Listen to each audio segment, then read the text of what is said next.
السلام علیکم۔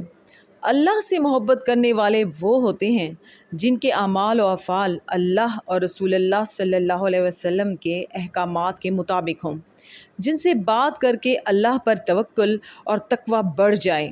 حضرت علی رضی اللہ تعالیٰ عنہ نے فرمایا، کسی کو تہجد میں روتا دیکھ کر یہ نہ سمجھنا کہ یہ بہت بڑا آدمی ہے۔ کامل اعلیٰ ترین انسان وہ ہے جو امانت میں خیانت نہ کرے، جو کسی کو دھوکہ نہ دے اور جو کسی کو تکلیف نہ پہنچائے۔ آج کا سبق شروع کرتے ہیں۔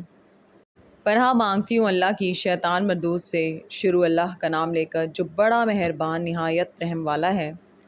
انہوں نے فرعون سے کہا کہ فی الحال موسیٰ اور اس کے بھائی کے معاملے کو موقوف رکھیے اور شہروں میں نقیب روانہ کر دیجیے کہ تمام ماہر جادوگروں کو آپ کے پاس لے آئیں۔ چنانچہ ایسا ہی کیا گیا اور جادوگر فرعون کے پاس آ پہنچے اور کہنے لگے کہ اگر ہم جیت گئے تو ہمیں صلہ عطا کیا جائے۔ فرعون نے کہا، ہاں ضرور، اور اس کے علاوہ تم مقربوں میں داخل کر لیے جاؤ گے۔ جب فریقین روز مقررہ پر جمع ہوئے تو جادوگروں نے کہا کہ موسیٰ، یا تو تم جادو کی چیز ڈالو یا ہم ڈالتے ہیں۔ صدق اللہ العظیم۔